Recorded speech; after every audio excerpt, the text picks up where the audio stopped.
नमस्कार, world 360 degree में आपका स्वागत है। मैं हूं अखिलेश सुमन। अमेरिका के शासन पर राष्ट्रपति जो बाइडेन की पकड़ कितनी रहेगी, यह मिड टर्म इलेक्शन के नतीजों पर निर्भर करेगा।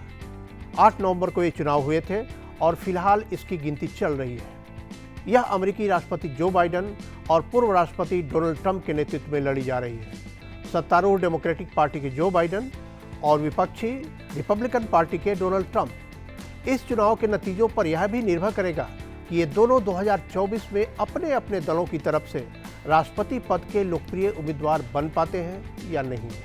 हालांकि दोनों ने खुद ही यह घोषणा कर रखी है कि वो राष्ट्रपति पद के लिए अपनी अपनी पार्टी के अंदरूनी चुनाव में पर्चा भरेंगे। तो आइए देखते हैं अमेरिका के इस मिड टर्म इलेक्शन में हो क्या रहा है।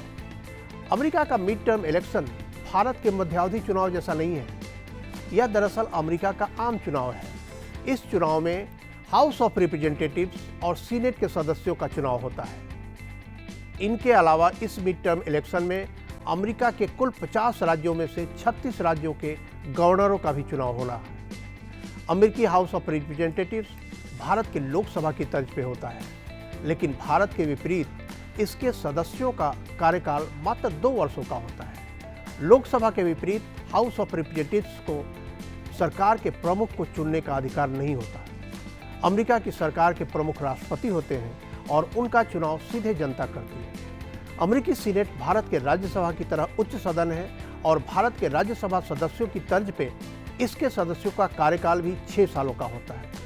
हाउस ऑफ रिप्रेजेंटेटिव्स की कुल संख्या 435 है, जबकि सीनेट के सदस्यों की कुल संख्या 100 होती है, जिनमें हर राज्य से 2-2 सदस्यों का चुनाव प्रत्यक्ष रूप से होता है, यानी जनता सीधे उन्हें वोट करती है।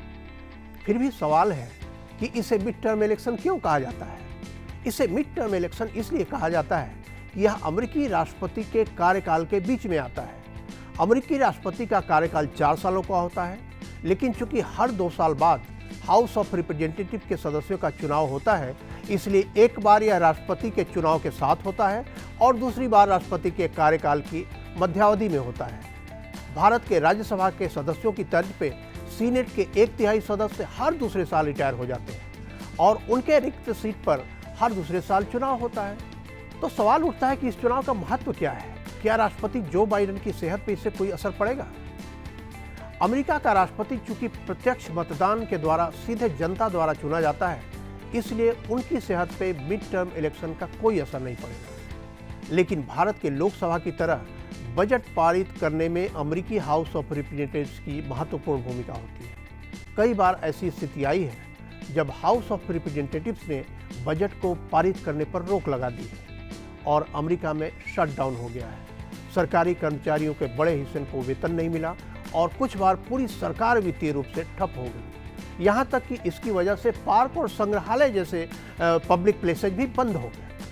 1980 के बाद अभी तक अमेरिका में 10 बार शटडाउन हुआ है, जिसमें सबसे कम 1 दिन से लेकर ट्रंप के कार्यकाल में सबसे ज़्यादा 35 दिनों का शटडाउन हुआ है। जिमी कार्टर के कार्यकाल में 1 बार 1 दिन, रोनाल्ड रीगन के कार्यकाल में 1 बार 1 दिन, जबकि 2 बार 4-4 घंटे, जॉर्ज डब्ल्यू बुश के कार्यकाल में 1 बार 3 दिन, बिल क्लिंटन के समय 2 बार 5 दिन और 21 दिन, बराक ओबामा के समय 1 बार 16 दिन तथा डोनाल्ड ट्रंप के समय 2 बार यानी 5 दिन और 35 दिनों का शटडाउन हुआ।